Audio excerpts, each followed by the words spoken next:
Would it be okay? Could I chime in just a couple thoughts on how the domains work and misunderstanding about the domains, since you brought up the thing about influencing? Yeah. Is that you guys familiar enough with the domains could we maybe pull apart some misunderstanding about those? Okay. So, and this is fun too, because I'm approaching this with the three of you, not only in regards to for your own self-development and learning, but also knowing that all of you work with people and support people in some kind of coaching form, right? And have that in part of your world. So how many of you have ever felt like a woman named Sarah Fela has had an impact on your life in some form or another? Yeah. Do you feel like she's had an influence on you in some way? Oh yeah. Yeah. Do you know how many influencing themes she has in her top 15? Yeah, I don't think she has any. Well, in her top 15. Oh, okay. I knew not in her top 10. Yeah, at least her top 12 or 13, no influencing themes. Yeah. So, but the thing about the domains is it's not about what you can and can't do. The domains were actually created to articulate what you bring to a team dynamic more than how you operate as an individual.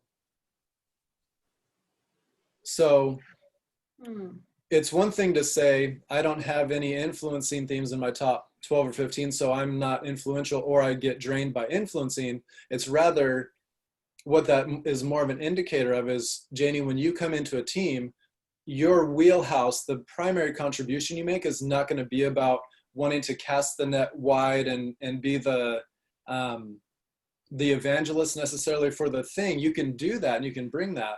But for you, it's going to be less about the impact and more about the connection and more about the ideas and creativity. Mm-hmm. And so the influence for you is going to be a byproduct of the connection and creativity instead of the influence driving those other things. Very cool. Yeah. Tell me about that. Yeah, that's what happens. Yeah. Yeah. Thank you for putting language to what is. Yeah. Because you're very influential, right? You love to bring people in, you love to spread the word, but so the thing for you is what's the core that's coming out of? Mm-hmm. And for some people, it's driven by, I need to make an impact, right? Like that's the way they see the world. But for some people, it's, no, I need to connect and create. And then naturally other people will want to come alongside and I want to bring others into that. So yeah, love it. Does that kind of help reframe it a little bit? So much. Yeah. So the question is, if I was working with Janie one-on-one and Tiffany and Norma, you guys were kind of fly on the wall in it, my question would be, well, when's the last time you had an influence on somebody, and where did that come from? What strengths did that come out of? Yeah. Do you want me to answer that? Do you have do you guys care if we play in it for a couple more minutes? So yeah. I think it was yesterday when I was working with a student online, and she wanted to show me, she didn't want to do any more work, like she just didn't want to. So I just kind of asked her about, I just kind of asked her about her world a little bit and just had her show me, I was like, do you want to bring me some stuffed animals and introduce me? So I brought her in through connection, through creativity, how can I get this child to want to do work with me? And then I had her hook, line, and sinker. She just all of a sudden we're doing math and I'm like, yay. So yeah. So and another is, I can think of a many. Yeah. Yeah. So does that take some of the pressure off the way we create a story around I'm not influential? Yeah. Right? And it's rather, this is how I influence. not whether or not I'm influential. You are so good. Yeah. I have all influencing in my top 35. No, I'm just kidding. No. How Thank many you. do you have? I'm like split between all four throughout my top Yeah. 12. Like, so. Awesome. No, but yeah, so because I've seen a lot of misunderstanding around that, so I'm glad that's a helpful distinction for you. Norma, Tiffany, does that shed any light on anything in as far as the domains for either of you? Do you want to share about? Norma, how familiar are you with the way the domains work in relation to the specific strengths? Yeah, I mean, I see it and I see the color coding, Right. but I didn't really understand that it was really more as in the team dynamic versus personal strengths. Yeah. So can I give you guys just a quick, or Tiffany, did you want to chime in something, share something now? You guys want to kind of just a quick overview of how the domains work. And so the four domains are executing, which, you know, so behavior oriented, it's action oriented. Influencing, relational, and thinking.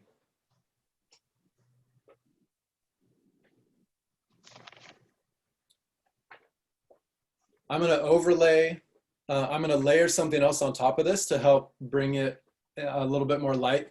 Maybe you've heard when we talk about strengths that we talk about the strengths identify ways of thinking, feeling, and behaving. Have you heard that language before about StrengthsFinder? So CliftonStrengths gives us ways to identify our deepest patterns of thinking, feeling, and behaving. Those patterns correlate with the domains. So I wish I was whiteboarding this for you guys right now, but I'm obviously you're tracking and drawing out your own way. I have a feeling this is going to need to become a video in part of the Focus on Strengths course, isn't it? Yeah. Okay, cool. So think about thinking, feeling, and behaving, and then the four domains. Obviously, the thinking domains correlate pretty much one-to-one, right? The executing domain is the behavior-oriented. The relational and the influencing are both more of the feeling domains.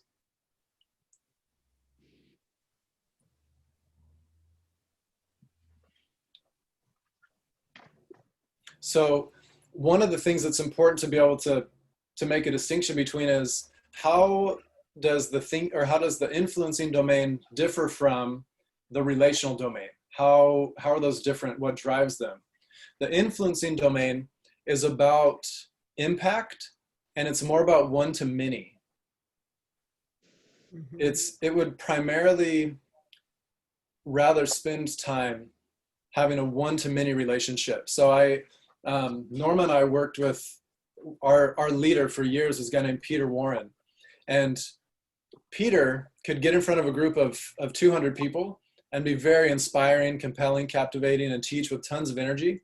You get with him one-on-one, and it's like the energy is just like sucked out of the room, right? It's just, and he's even said, he's told me, I would rather have a conversation with 200 people than with one person, because he just gets more energy out of that one-to-many dynamic, and he wants to make an impact.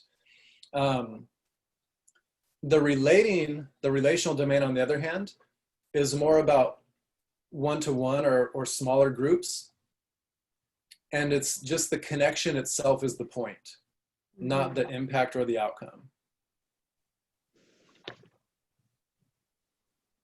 So one of the areas that this is really fascinating to apply has to do with learning environments. Whenever you're in a situation as a facilitator, teacher, knowing that these different domains, they're almost like different learning styles, right? So the strategic thinking people, they're going to want to be able to process things through analytically before they start to get their hands in it, or before they even need a team dynamic, right? They're going to be more internal processors if they're purely in the thinking domain. The influencing domain, they're going to be more fast-paced. They're going to want to process it through in groups, and it's going to be a little bit more surface level, kind of covering a lot of territory instead of going deep into one realm. Whereas the relating domain, it's more about learning in community and learning through connection and collaboration and the relationships that are formed through the learning environment. That's where the learning starts to emerge.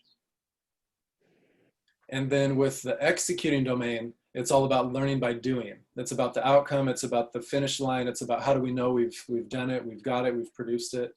So these learning styles, the domains give us great insight into what different groups need and how to connect with them in learning and development environments.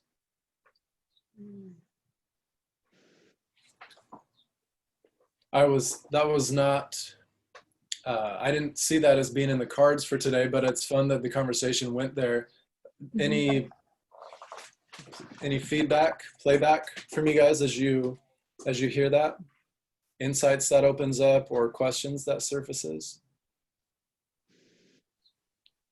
I'm gonna need to see this written out. Okay. So. Yeah. But it does help. It does help knowing that it's more of a, you said a learning style versus. Yeah. Well, I was just giving an application into learning styles. Okay. Was one potential application, but yeah, it has to do with how we process information, how we show up in the world, what we need from our environments, right? And also what we bring to a team. Or to a group setting. Really fascinating. What I love too about it is how, like, for some reason the Enneagram has been on my mind a lot, and trying to think of how what they have in common, like what strengths could have. And it's like when you break it up into thinking, feeling, behaving, and all of these, you can see the connection to even some of those Enneagram numbers. I don't know why I went there, but it's just really cool to see, those patterns. Yeah. And yeah, it's also keeping in mind, right, that I guess this would be important to say, kind of another way of describing what I was sharing about Janie earlier. Any theme can influence.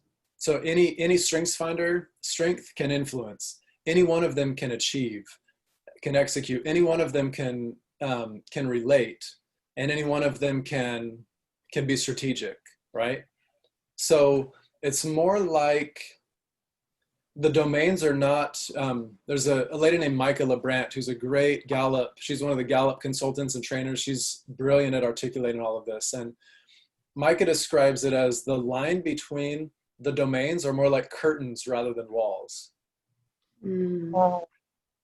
which I find really, really helpful. So somebody with connectedness, for example, right? Janie, you have connectedness in your top 10. Norma, I'm not sure where it is for the two of you off the top of my head, but Sarah has connectedness number 7. For somebody with connectedness that has a lot of relating themes, relational domain surrounding that, their connectedness is going to operate more around people and connections and who needs to know who. For somebody that has a lot of thinking themes around their connectedness is going to be more about ideas, going to be more about concepts, more about possibilities. For somebody that has balance between thinking and relating, their connectedness is going to span both of those domains and operate relationally and intellectually.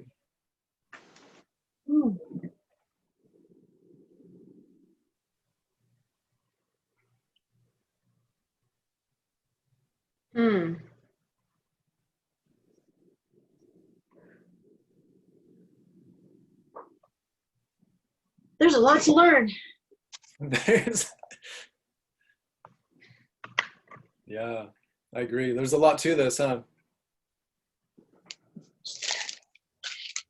Was that a overwhelmed or excited or neutral? There's a lot to learn. For me, I love learning, so it's exciting. Yeah. Yeah.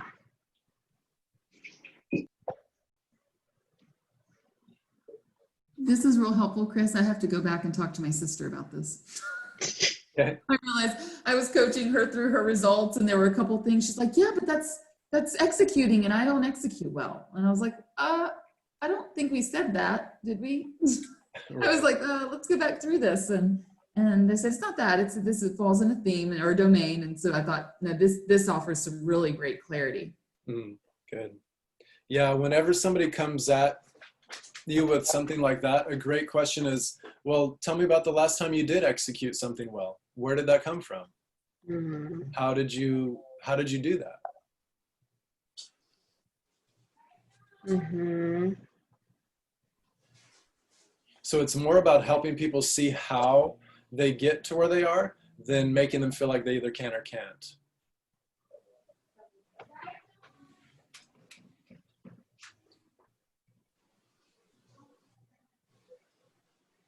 I love that.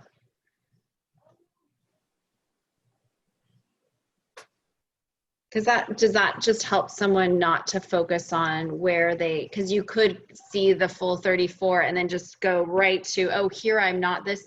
I mean, yeah. Yeah. Whereas the whole point is building on who you are, not trying to worry about who you're not. Yeah. Right. Yeah. So we need to make sure, we meaning anybody that works in the strengths realm, need to make sure that we're continually bringing that conversation around to, now this is just about you. This is all neutral. This is all just data. And this is about putting language to what you're already doing and how you're getting there, and how you just need to do that through you, not through some other story or channel or, way you think you need to be operating. So, yeah. I can, even though I have achiever number 34, I can get things done.